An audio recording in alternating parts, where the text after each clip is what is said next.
Hi, everyone. My name is Morgan, and I'm here today with Jocelyn and Lexi, and we're going to be talking about building a networking community. Today's focus is going to be centered around learning and networking, and I'm so excited for you to hear from these guests and how they've transformed their organizations into go-to places for industry knowledge and connections. So, without further ado, I'm going to pass the mic over to Lexi, and then Lexi, you can pass it over to Jocelyn just to introduce the both of yourselves before we jump in and start talking everything networking and community. Yes, thank you so much and so excited to be here, Morgan. So again, my name is Lexi B. I have been in the tech industry my whole career. And despite this foundation, I am actually a lot older than I look. So it's been a very long time. It's been 15 plus years. When I Well, started in tech, I did not have a community to join. I was very disillusioned and just very confused about what I just accidentally walked into. So in 2017, I started a community called Sista Circle Black Women in Tech. I really believe that the tech community is very isolated, and especially for marginalized women. And I was looking for Black women that could basically tell me how to do my job and how to succeed in this industry. And what I realized very quickly was that we are not in these tech companies in large numbers, but what does it look like if I was connected to every Black woman in tech around the world, regardless of where they worked at? So, Sister Circle Black Women in Tech was this labor of love and hope of saying, how can we get all of us into a space virtually so we can all help each other, share industry knowledge, network? If someone needs a referral, we got that done. If someone needs to have a hard conversation with their manager and would like support or advice, we can get that done. And since 2016, it is now almost a 20,000 person community all around the world having these conversations on a daily basis. So whether it's help me negotiate this job offer, or if it's just like I'm having a bad day and I would like someone to tell me that it's going to be okay, we do the whole spectrum of words. Yeah. incredible. Thank you so much for that That's introduction. Thank you. yeah, Yeah. that's so amazing. Absolutely love your work, Lexi, and so excited to learn from you and how you built that community because I mean, that's so needed. And I'm so glad you're doing that. Well, thank you. Um, But hello, everyone. I'm Jocelyn. I have been in community and tech for my entire career. So I've worked at a variety of different communities. And right now I also co-lead the community, which sounds super meta because it kind of is, which is a community for senior community professionals. And so that is a pretty small, tight-knit space for folks who've been doing community work for a hot second. Amazing. And I'm so excited to have both of you here because both of your networks, I think, are just so empowering and powerful for your members. And Jocelyn, like you just said, I'm so excited to hear how both of you have been building these spaces and to get into this. So, um, just want to see before we jump into all the questions that we've written down, is there anything else you want to share about current projects or anything you'd like to kind of set the tone for the conversation when it comes to community building in your own individual communities? No, I think that we'll get through it with the questions, at least for me. But Jocelyn, what are Sure. your thoughts? I'm good. Happy to just Okay. dive right in.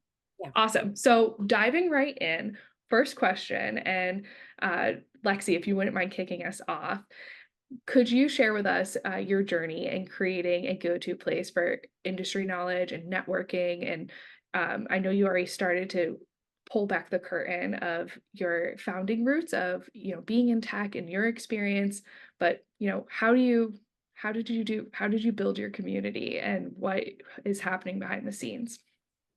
True story. When I started Sister Circle Black Women in Tech, I was working at Airbnb, and I had um, a man that I worked with who happened to be white, and we were having a conversation because the work that I do in tech is not really based in community or DEI work. I do a Yeah. lot of policy work. I do a lot of engineering work. And he pulled me aside one day after a meeting, and he said, "You need to learn how to buck up." And I was like, "Explain more." Um, and for the record, especially in the times that we're in, I think that if he and I did not have a safe relationship, this conversation could have gone really bad, but it Yeah. went really well. And he said, "I'm noticing that in meetings, you are very silent, particularly with leaders. I'm noticing that when you communicate with leaders, you are not challenging them, you are not holding them accountable. And that's a problem with the work that you do. And he's like, if you don't figure that out, it could be really bad for your job. Because on one hand, I understand why you're not doing it. Leaders can be kind of scary. But on the other hand, your job's not getting done. And so I was like, well, since we're going to be candid, I can't yell at people the way you can yell at people. Yeah. So how am I supposed to do that? Because you want me to act like you, but if I do that, it will not be received how you are received. And he looked at me and he said, I thought that's how this conversation was going to go. And he was like, I don't have an answer for that. I think that you should find a woman, a Black woman who could help you navigate that. And he said, I'm just telling you, as a person who works with you, that if you don't start figuring out how to hold people accountable, specifically leaders in meetings, this is not the subject matter expertise for you. And to this day, one of the most transformative conversations I ever have. And for people who want to have those conversations, it needs to be very safe.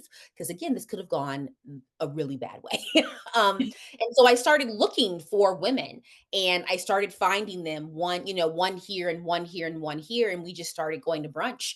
I live in Oakland, California. So I was like, does anybody want to go to brunch in Berkeley? Does anybody want to go to Soul Cycle and get a smoothie? And can I start having these conversations and learning how to be a presence in leadership meetings, but because of what I look like and where I come from, not being labeled aggressive, right? Instead of passionate, and not receiving that racist feedback, which many of us receive.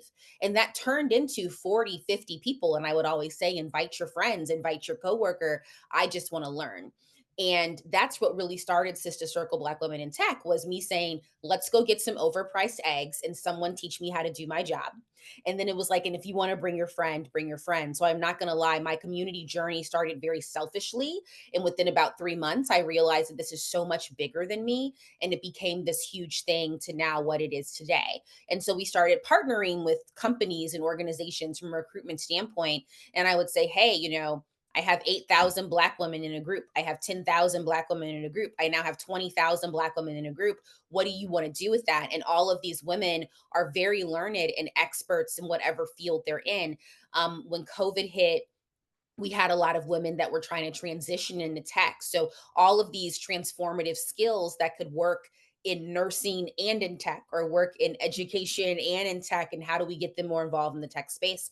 It's been a journey of love and learning, sometimes very stressful. Community building can be very stressful sometimes, but I am so grateful that I accidentally stumbled upon this. So even through the stresses and sometimes the hardships and late night conversations that I have to have, it is so worth the work to see people, specifically my own people, receive the community and the networking and the knowledge that they need to make decisions about their life and therefore their own freedoms and liberation. Yeah. Thank you so much for giving us the Yeah. behind the scenes of how that started. And I know you said it started from a selfish place, but also I feel like the best communities are coming from someone is looking around and saying, "Hey, why doesn't this exist? Or does this exist already?" And if not, creating that space, it becomes so, so powerful. So kudos and congratulations. That is Yeah. incredible. And also, just before Jocelyn, you share your founding story and how you got involved with the community, I wanted to highlight for those listening how you created this space with member intentions first. And Yeah. then it sounds like it evolved to the point where you're able to leverage the space, would you say, for your members to get further benefit? Yes. Yeah. Mhm. Incredible. Okay, we'll come back to that. But Jocelyn, can you please give us your founding story and how you got involved with the community and um, bring us up to speed. Yeah, for sure. I think before I even joined the community, I would say that so many different communities have that element of networking and sharing industry knowledge, but it's not always core to the community. It's not always the main purpose of it. And I think communities that do kind of harness that and focus that are so special. And so I mentioned that the community is a community for senior community professionals. It was actually founded by Nikki, who is our founder and co-lead. And so I joined her a couple of months afterwards to join as co-lead, essentially. Um, and a big reason why so many of us joined when she first started it, I think similar to you, Lexi, she started it because she saw a gap. She wanted a place to talk with other senior professionals and she didn't find it. So she started it herself. And I know she's always said that it's really surprising to see how many people have joined. And I think that since we started in, I want to say November of 2022, it continues to like astound us. The number of people who identify as senior community professionals and apply to join the community. And so it's just been such an interesting journey because I didn't know that there were so many community professionals out there. I think there are folks like you, Lexi, who just like fall into it and do such an exceptional job. And you don't always see them or you don't see it in their job titles, but they're doing the work and they're doing it so phenomenally. And I think things like the community work so well because there are so many different spaces, networks, classes, communities for different topics. But once it gets to a certain size, and usually you find the same questions repeated over and over again. A lot of it can be foundational. It can be a lot of folks who are brand new to the space who are curious about something, and that completely makes sense. And I don't totally get it. But sometimes when you're in those spaces, you kind of find yourself as the person who's always answering them. And then when you ask a question that's higher level or about, executive stakeholders or budget or things like that, there's no one who answers. And so having a space specifically for folks who are more senior, who are focused more around those spaces is really helpful. And that's really where the community shines, where you can have really real and honest conversations around, okay, I need to get buy-in from X, Y, and Z stakeholder to get budget or resources for my community at work. What's worked for you? Can you review my deck? Can you do X, Y, and Z? And so being able to talk to folks at the same level and facing the same challenges as you is really helpful and empowering. And so it's that next level of industry knowledge that can be shared, and because that's usually not the stuff that folks write blogs about or podcasts about, partly because you sometimes can't talk about it. There is a cone of silence and you can't talk about how X, Y, and Z VP is really frustrating, or this is how our budget works. Like those are things that can't be published. And so it's really helpful to have the community, which is like a private application-based space to talk about those things. Absolutely. And thank you so much, Jocelyn, for walking us through the community and how it unfolded. And at the end there, I think something that really jumped out to me was how both Lexi with your community and Jocelyn with yours, there's a commonality in the sense that you're creating that space where folks can have those hard discussions in private. Because I think oftentimes when you're having a community that is about something that is impactful as someone's career, it's very difficult to break the ice, which kind of brings me to our next question that we have slated, which are what are the best practices for fostering that meaningful network and collaborations within an online space? So, how do both of you approach actually breaking? I think the term you used, Jocelyn, was breaking that cone of silence or getting through those really hard and vulnerable topics that are so essential to talk about in both of your spaces. And Lexi, if you wouldn't mind kicking us off, that would be fantastic. I think that when you have a group of Black women who are so marginalized on a daily basis, it's actually very easy to be like, what are we doing? Right? Good. And so that's what really happened. So Yeah. one, I get this question a lot, and I'm always like, we didn't have a problem with this. Um, That's to fantastic. Right. So to really break it down, one, like I said previously, is that the community started with me. So I was the first person on the interweb saying, here is my issue. I remember the first post I wrote was, hi, I'm Lexi. I work at Airbnb, and this is my issue. I need to professionally tell leaders to get their ish together, Mhm. but I can't say that the way I want to because of what I look like. Who's going to translate this for me? Right? Yeah. Like that was the first post. And I think having a post like that is so transformative. Of course, when I did it, I didn't realize that. But looking back Right. on it, that really sets the tone.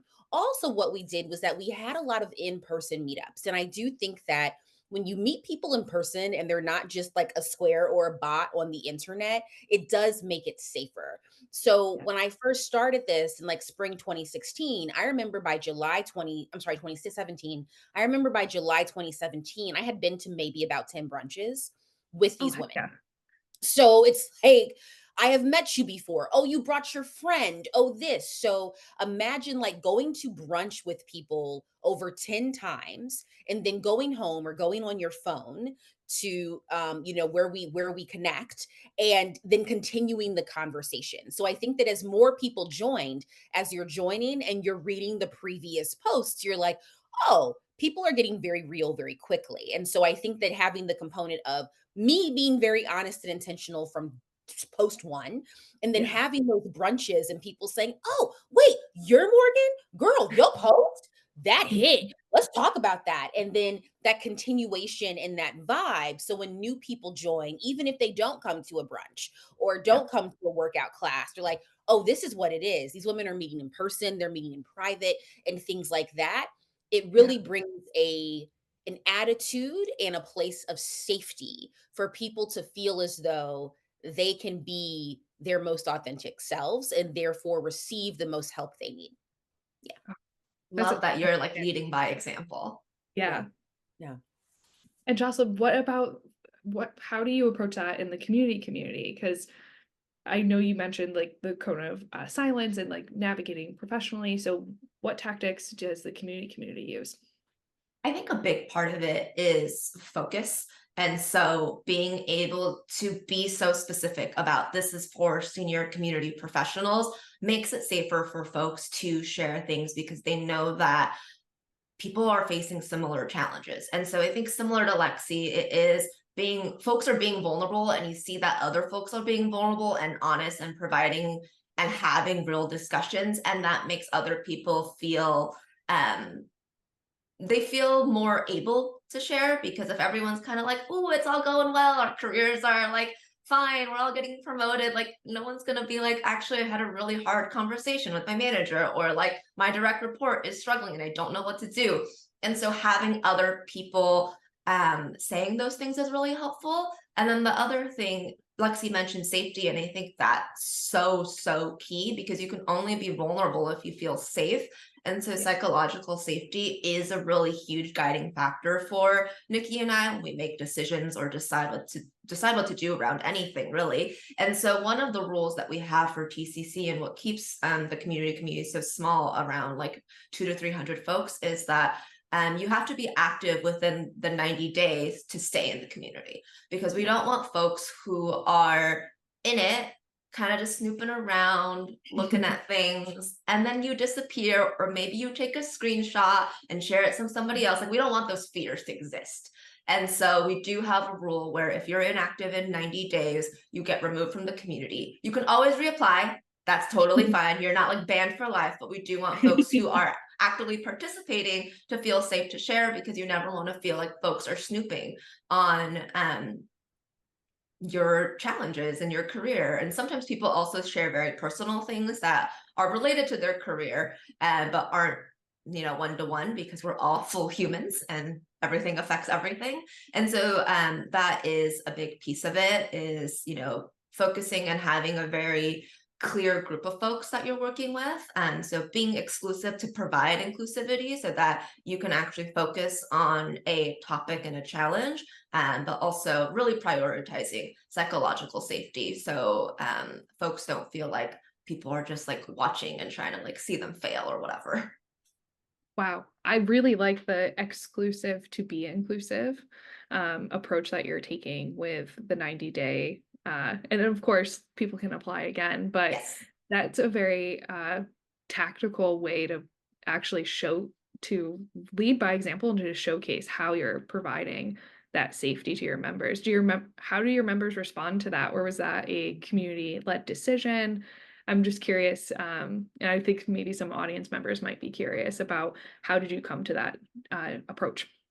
We've always had it. And I think Really? in general, people have always, from what I've heard, people appreciate it and like it because you are kind of removing folks who aren't Yeah. participating. And I think related to that, there are times when, TCC is application based, so every quarter we open up applications and folks can apply. And the definition of a senior community professional is pretty broad. Like you could have the title head of community, but you could be the head of community on like a 5-person team. And so there is a question, or you could be a community manager, but working with like tens of thousands of people and been doing it for 10 years. Like the titles are a little bit wonky sometimes in this space. And so it's really difficult to be like, you're a senior community professional, or you are. And so sometimes we do get folks who get in who aren't that senior. And you can tell by the questions they're asking, or they'll say something. And so a part of it too, going back to the focus, is we have removed folks and said, hey, this isn't the right space for you right now.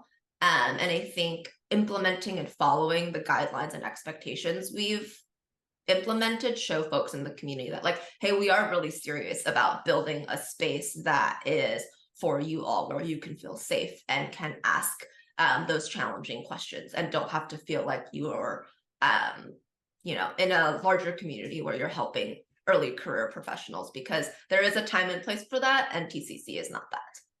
Absolutely. And so it sounds like from both of your experiences, setting that initial intention sounds like fundamental. So Lexi, from your first post about, hey, this is what I'm looking for advice on. Does anybody know anybody? And then how that created this ripple effect. And then Jocelyn, on your side, like, hey, this is what this space is for. Exclusivity is how we're going to be inclusive, and how that's kind of manifested for both of your communities. Would you say that's fair? Yeah. I Yeah. would most Yeah. definitely. I think that's setting your intention, but then I also wanted to add, like, in Yeah. order to it is easy to set an intention when you start building a Mhm. community or building anything really. And so in this conversation, Jocelyn and I are talking about setting safety.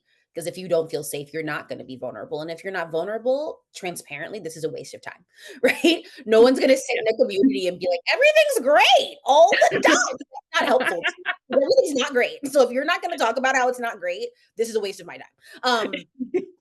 But what's more importantly with that is that if you're going to set this intentionality of safety, is how do you keep people accountable for Yeah. safety? And that's really, really difficult. And there have been many times um, where I have had to come in and kind of be the old person in the room and say that post is not appropriate. The number of calls that I've had to have with people after hours of like, hey, that post was not appropriate. um I have had to kick people out of the community, which has been very hard for me because I want everyone to succeed and learn and grow. I fundamentally think that when like everybody's living their best life, they are less likely to oppress other people. But if you are not following the rules of safety, if you are becoming unsafe, if you are being violent towards others, then you're chipping away at the safety of Sister Circle. Yeah. And what makes it brilliant is the safety. So we just have to consciously uncouple, and that is okay. And that was actually very hard for me in the beginning Yeah. as a new community builder, because remember, I didn't do it to become a community builder. I Right. just wanted to eat overpriced waffles and learn how to do my job. So I had a few women in the community that really set me down in the first 6 months. And they were like, so if you're going to do this, you have to kind of put your big girl pants on and you have to do this. And part of doing that is really establishing rules and how we work together and how we talk to each other. And when people do not do that, you have to let them go or you will not have a safe space. Right. And that's a huge lesson that I had to learn the hard way. Absolutely. And is there any lesson, Lexi, that jumps out to you more than maybe another when it came to learning that? It sounds like, when you're building communities, of course, you're going to run into these challenges when you're establishing your strategy and when you're establishing your community rules. So, as you're talking about, you're learning that lesson the hard way, is there anything that jumps out to you more that you'd like to share? I think the biggest thing when you're trying to continue safety is to be very swift and be very fast in your decision making. I remember the first time we had an unsafe moment that I learned about, it took me about 2 days to respond. So I had this very unsafe post on the community for people to see and internalize and respond to and all these things. And many people now don't know me personally, but I was like at home pacing back and forth in my hallway of like, how am I going to respond to this in the right way? It took me 48 hours to respond or to publicly respond and therefore publicly make a decision. And that was a fault on my part. What I've Mhm. learned when it comes to safety, activating safety and continuing safety is make a decision and do it very, very quickly. Because in those 48 hours, and at this point, we had about 2,000 women in the group. The majority of those women do not have my cell phone number. They do not know me personally. They can't text me and be like, hey, are you good? What do you want to do? And so they are looking at my lack of action as I am okay with this post. And that's not true. I was literally at Right. home pacing back and forth to Right. mentors and friends and my mom on how what's the best way to do this. And that was my learning was if I'm going to lead this, whether it's accidentally or purposefully, I have to respond immediately because my lack of response basically says that I am okay with this behavior. And over time, I got a lot better at that. I respond very quickly. The flip side to that balance is that sometimes I make decisions so quickly that I look back on that decision and say, if I had more time to make the decision, I might not have done it that way. But Mhm. what I stand on and what I've learned from is that the quicker that I can make a decision, especially when it comes to safety, public safety on our platform, the better it is for my community. Because, worst case scenario, everybody knows that I do not stand for, Yeah. as a person from the South, as I call it, lack of home training. Right? And if you Exactly. do not like that, then you're just gonna have to deal with that, and that's what I've learned. The faster you act, that gives, less time for people to assume that Right. you are okay with the negative behavior. Mm. Yeah. And that's such an important point too, where when you're taking that time to be thoughtful and rightfully, like they don't have your cell phone number, so they don't know what's going on for you. And so as you're starting to work through that, that must have been like a harder lesson to learn. And when you did finally have, that public announcement, if you don't mind me asking, how did your community receive it? And how did you ultimately kind of shut that chapter? I got a mixed bag. It was a lot of like, "Well, finally she said something," which is valid, like, I'm Yeah, totally cool with people critiquing me, so yeah, it's valid, right? I yeah, did get a lot of claps, a lot of, like, "Thank you for saying that," and yeah. things like that, but I definitely got a lot of, like, "Well, finally you said something," which Mhm. me is the lesson for me, Yeah. and I decided that never again will I get a post that says, "Well, finally Lexi said something," because 'cause I'm like, "Okay, so now you wanna know what I think? This is what I think." And Mhm. this is how Yeah, I'm going to move forward. And unfortunately, sometimes I always tell people I do not have time to cater the message um, to be intentional and thoughtful. I do have time to act. And so, yeah, as a community leader, I always focus on my action. I am not out here trying to intentionally be negative, intentionally to be violent. I'm always thinking about the how, especially in my day job. All I do is think about the how. yeah, But if I have 30 seconds to respond, my how will probably be less thoughtful than if I have 2 days. yeah, So I also do tell people that a lot is that like if something negative goes wrong in this community, I have about 30 seconds to 1 minute since the time that I found it out to respond. yeah, And therefore, sometimes my response may not be as thought out with the how as if I had 2 days. But I'd rather you get mad at me on the how of my response in 30 seconds than for 2 days you think that no one is watching the safety of this group. To me, yeah, that's more detrimental. So, what I've learned is that you have to pick and choose your battles, and yeah, not every battle is a win win. And then, what I've also learned, and this is very hard for me because I'm actually a very sensitive person, is that I mhm. can't be everyone's friend. Yes, that's And the that's hardest, I have a 20 especially in community. yeah, I cannot be everyone's friend, and I think that intentionally I was trying to do that, and now I'm like, I have to stand on my values and my morals. I have to stand on the intentionality of this group, and if I stand on that, I can sleep at night, and if people don't like that, then they don't need to be in this community, and over time, I'm okay with that. I am at peace with that. Yeah. Yeah. Oh, thank you so much for sharing both those lessons. I think Yeah. both are super profound in especially in community building journey of like negotiating these really hard social dynamics, especially as a founder and building up a community in a networking environment. And Jocelyn, is there anything you'd like to add at, from the vantage point of CCC? So, what any challenges that you've witnessed to overcome? I know you kind of started to address like you've kicked members out when they're not kicked out. That might be a little hard, but you've told them they can come back once they are later in their journey. Is there anything that you'd want to highlight off of what Lexi was saying, or in your own opinion? Something similar to what Lexi is saying is that having those guidelines, those lines in the sand are really, really important.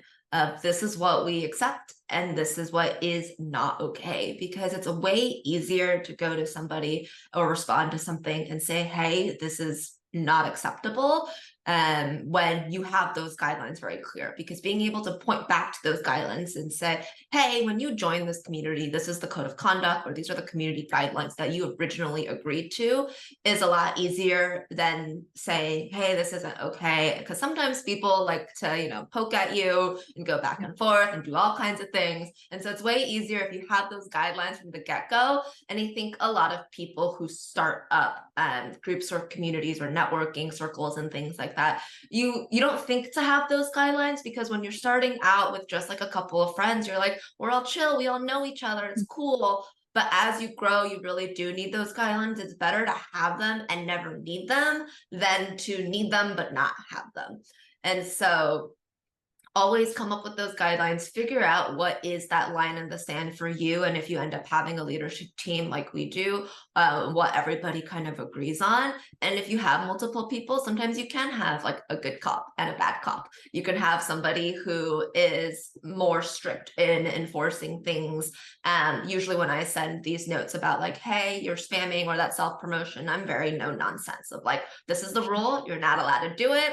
Sorry. And it's not about favoritism or personal relationships. Like I'll say it to, people I know personally in the community as well. And so I think that's also really important, is for folks to know that you are being fair by having those guidelines public and we're all following the same things. We all have to follow these things.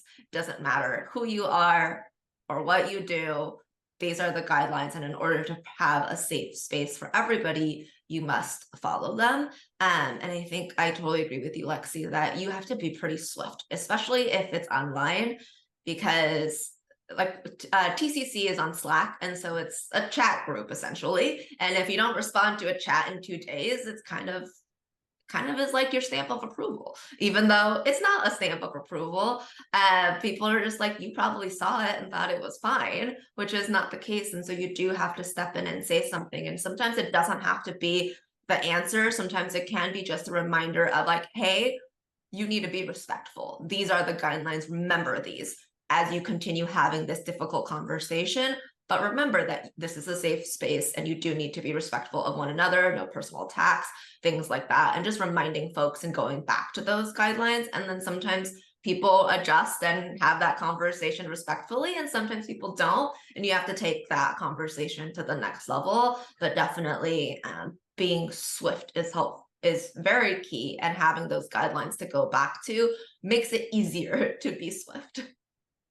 Absolutely. So definitely like being swift at the very top. And Lexi, I love what you were saying about how I would rather act than wait on it. And I think that's something that oftentimes community managers can kind of feel pulled between of, okay, should I have the perfect statement? Should this be, on the perfect letter heading, or should I act immediately? And Jocelyn, it sounds like for your community, and Lexi, yours as well, acting and reinforcing the behaviors you want to see tends to yield the best outcomes. So thank you both for giving us the in-depth look at how you both are managing moderation to that extent. And it kind of brings us to, I think, the more exciting aspect of community building sometimes is when you get to get members actually networking. So I'd love to shift from the moderation aspect of the conversation more to your networking initiatives, the programming that you're both doing, how you're actually bringing your community members together. And the first question that we have for this section is, how do you measure the success and impact of your community's programming, your networking initiatives? How do you know this community is actually working? And I know both of your communities are so driven by passion. So I would love to hear how the programming that you're doing, how are you getting partners, and balancing that passion and making sure you're not corporatizing your community space and it's always members first. And Jocelyn, if you want to kick us off, and Lexi, then over to you, that would be so fantastic to hear. Yeah, for sure. So I think I mentioned before that we kind of do things on a quarterly cadence. And so one of the things that we do on a quarterly cadence for the community is a quarterly survey of all the members that were active within the last quarter. And so some of the key questions that we've asked quarter over quarter is, you know, is this a safe space for people to share and respond? How has the community impacted your career? And those are two of the really core questions that we ask. And then sometimes we'll add additional sections around like, which of these events that we did in the last quarter do you like that we have to do more? And so there's always a part of the survey that we can cater to what's going on within the community. But the core part is always, do you feel safe? Yes, no, why or why not? And has this impacted your career, and how so? And so we always look at that. And, as the community has grown, safety gets harder and harder. And I think that's normal. But thankfully, we've seen a pretty consistent, good, I don't want to say good score, but like good results, I guess, in Yeah. that, which is always good to see. And then, of course, seeing that it is impacting people's career, providing those networking opportunities, especially for community folks. You're often the only community person at a company with hundreds or thousands of people. And so that can definitely get lonely. So being able to meet other people and chat about those challenges, which is kind of the purpose of the communities, is seeing that we are achieving that is always really wonderful. And then just like qualitatively hearing from folks who are like, oh, I met blah, blah, blah in the Slack. And then we had a coffee chat, like a virtual coffee chat where we met up in person. That's always really fun to hear that folks are connecting outside of the space. Absolutely.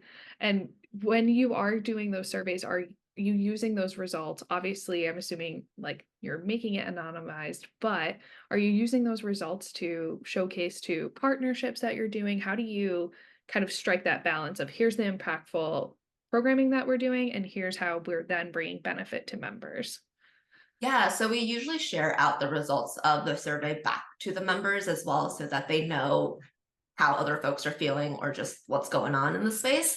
Mhm. And then when we do questions about like, hey, we had these 5 types of events this quarter, what would you like to see more of? We do use that information to be like, okay, people want to see more in-person stuff. And so we had an unconference last September, and then a lot of people really enjoyed that and wanted more. And then also we've heard a lot of feedback from folks in Europe and the UK that they didn't feel as represented because while Slack is a chat group, a lot of us are based in the States. And so it's naturally more active during Eastern to Pacific time hours. And so that was one of the pieces of feedback that we had. And we wanted to take into consideration of like, how do we make folks within the other time zones feel more included? And so some of that has included putting together programming specifically for those time zones. So Oh, great. one of the things that the community does is every week we have like an hour-long happy hour. And it's Nice. really just an hour where everybody who is available is on Slack.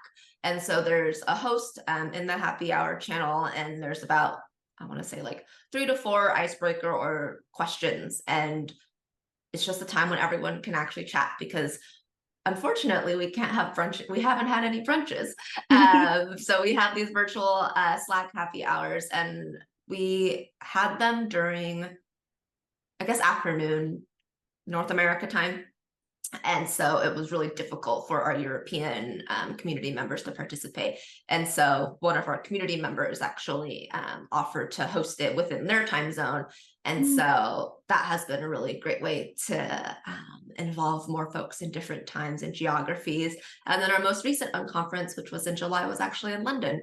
And so it was a great way to get California and the folks who flew out for the event in Redwood City, and then also folks in London. Oh, that's fantastic. And thank you so much for giving us a peek into your programming. It sounds like Yeah. everything is tied to what your members are telling you directly, which is a beautiful North Star to have. So thank you for giving us a glimpse into that. And Lexi, same question to you. Would love to hear how you're looking at programming. And I know you mentioned that you've gone to sponsors and talked about the impact that your community has, and would love to hear whatever details you're open to sharing. Yeah. So again, how we started, I never started with the data. I think it's very important to get the data. And I always tell um, people who want to be community builders, like start with the data, because my issue is that we started with the connection. And so it Mm. wasn't like, okay, who's in this group?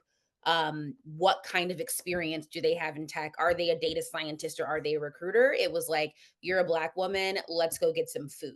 And so I had the numbers, but I really couldn't tell sponsors what I had in the group. I was like, I have dynamic dope Black women who are really good at their jobs. And they're like, great. Well, right now we're hiring software engineers. How many do you have? And I'm like, great. Right. So I had to take some steps back and start Yeah, getting that data through a lot of surveys and just begging people to give me the data. yeah, And so we have that now. But I'm not going to lie to you, we're still lacking on that data. I think what shows our power and our significance in how well this community operates is that the women are always meeting each other. So, yeah. and we are always leadership, we are always telling them, post it. If you are meeting, post it. Post The it. number of Yeah. times that I go on LinkedIn and I am seeing them saying, like, I met these three women from Sister Circle Black Women in Tech. I happened to be in Germany. We had lunch. And Oh, from a heartstrings perspective, it makes me want to cry happy tears. From a yeah. sponsorship, how to get the business done perspective, it works well. Yeah. Also, checking our own privilege, we have a lot of Black women in this space. So if you have a company, I probably have a Black woman at your company who's in my community. And so a lot of our sponsorships have really come from the Black women within the community saying, you know what? I know somebody in leadership. Oh, We're doing amazing. this. And that has been very, very helpful in order to bring sponsorship and partnerships together. When COVID hit and we could not meet in person, we started doing monthly master classes. Like Jocelyn said, and I fully agree with you, sis, is that like Sister Circle is also not a place where this is self promotion. But I knew that we had a lot of women in the group that have so many talents and gifts. So during COVID, the creative director Issa and I decided, what if we had monthly master classes and allowed women who have these talents, whether you're a master negotiator, whether you're good at hard conversation or things like that, and they can come and do a master class within the community to teach, to showcase their talent, and if they are looking for subscribers to their newsletter or things like that, they can use that to then have that to the community. And that's what we added when COVID really hit and we couldn't meet in person. But yeah, a lot of our data is really centered around passion and emotion. And so when you see those posts online, I remember at one point I was working at Facebook at the height of this community. And for me to walk around the halls of Facebook pre COVID, and almost every Black person I met, it would literally, I would be in an elevator of 20 people and there'd be another Black woman in there and then they would shout like, did you see that post today? And then to see the other people in the elevator who are not part of the community, like, what are you talking about? And then for me to be like, well, let's talk about it in this Yeah. elevator, right? So it's really the community members in Sister Circle that are keeping it alive and that are keeping it just so passionate and making sure that other people know that it exists. And I'm so grateful for that. Oh my gosh. Both of your communities are so inspiring and empowering. I just feel like we could talk about your programming and all of the stories that you both hold for your members all day. But we are coming to a close. So I have two future questions for you when it comes to community building and how we are networking and connecting online kind of at large. And the first question is, what trends do you foresee regarding online communities as centers for networking and learning within various industries? And let's just start there. What do you kind of see for the next year when it comes to building online spaces, um, such as both of your communities? And I Lexi, if think you want to kick us off. Oh, go for it. oh, okay. I think the biggest thing is that I think that, and Jocelyn, you mentioned this earlier, is that people are now realizing or being given permission or just taking permission to incorporate their personal life and their personal beliefs into their work. And Mhm. so I think for any community builder, you really have to understand that you are no longer building a community for just red balloons. Like if you wake up tomorrow and you're like, I want to build a community for people who love red balloons, get ready, sis. Cause yeah, we're all gonna come together and talk about red balloons, but then people are gonna talk about Gaza, and then people are gonna talk about politics, and they are gonna talk about the election, and there is going to be friction, and they are gonna talk about social movements. Yeah, And honestly, to me, that's a wonderful thing because as a Black, dark skinned woman, I am very aware that the liberation that I have is based and rooted in historical communities. So yeah, people also forget that community historically is based on groups of oppressed people coming together at night and trying to figure out their own underground railroad freedom path. Like that is yeah. the definition of community. And I've met so many community members recently who are like, well, I don't want to get involved in that. I just want to Mhm. talk about red balloons. And my response is that, well, then shut it down. Yeah, Because in 2024, and I think the future as we move forward, there are going to be a lot more people, many people that I think would surprise you, who are usually more conservative in publicly talking about their feelings, coming out into their communities and being like, you know what? yeah, Forget it. This is what's going on. I also like red balloons. yeah. And I want to talk about this. And I have an issue with you because you disagree with that. And so I am Mhm. trying to navigate, figure out, develop, I wanna say updated rules because I do want that conversation because I think Yeah, that conversation will set us free, but also how do we have this conversation online between people that have probably never met each other, so, don't know people's tone and people receive yeah. things differently, but how can we have these conversations that uplift people, teach people, right? Make people more aware of things, allow people to understand that, yes, this social issue directly impacts their day job, directly impacts their check, which it's why it's here, while making sure the community is safe for everyone. And that is the trend that I'm currently seeing is that this is no longer about we are here to discuss red balloons and that is it, because everything else right now in the world affects your passion for red balloons. So it's going to come out. Oh, I couldn't agree more. Yeah. I couldn't agree more. Jocelyn, over to you. What do you foresee in the next year for community? We'll see more and more folks like Lexi creating communities for their needs. Of you're not seeing, a specific intersection or a specific type of community talking about X, Y, and Z. And so you want to have that and build that safe space to be able to talk about it. And I think we'll start to see, and I think we already are seeing more niche and nuanced communities for specific types of people, identities, um, because those intersections have different experiences in the world, and you want to be able to talk to other people who have similar experiences to you so that you can have those honest conversations. It's really difficult to have honest conversations when half the time you're explaining to people who don't get it what you're talking about. So you want to be able to talk to other people who get it. What they get, I think, is what will determine what the community is built around or who the community is for, and then what intersectionality that is for. But I think we'll see more and more of those niche communities where people need a safe space to have those conversations because social media is only getting more and more I don't know if toxic is the right word, but very, very hot button. Everything's a hot button issue. You could say something that just like randomly crosses your mind, but you can't have a really proper conversation about it. And I think having a community and a space where the intention is to have discussion and have safe discussion will mean that more folks will look towards more community to have those discussions and those conversations, whether it's about like how red balloons are related to, you know, your day-to-day life, or just like politics or whatever it might be. I think people need different spaces to really talk. And I think communities have always been and will continue to be and evolve into those things. Absolutely. And I totally agree. I feel like social media is the more entrenched we become in like the algorithms. Again, I'm not super versed in that background, but the more I'm seeing on my, whether it's LinkedIn or Twitter or X, whatever, and then Reddit, is you're typically seeing, I think people are missing each other when they are talking most of the time. It's like people are reading from their point of view. Lexi, I think you said this, where it's like, okay, how do we adjust for tone?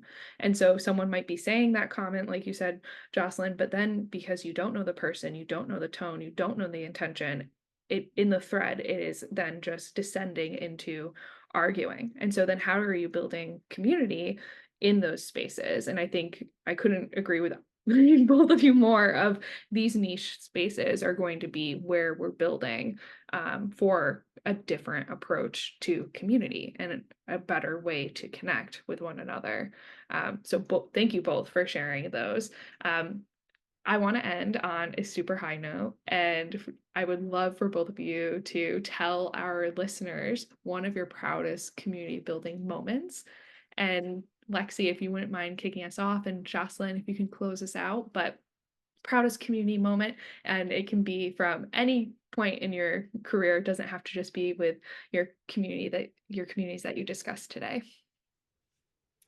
At the top of my head, I think my most proudest moment was, or moments, is that when I, as a person who works in tech, I move companies frequently, right? So in my 15-year career, I've worked at 6 companies, which as a Southern girl from the Midwest is crazy to my elders, right? But my proudest moments, I think for me, are when I go to a new company and I go in my group and I'm like, hey, I'm currently at this company.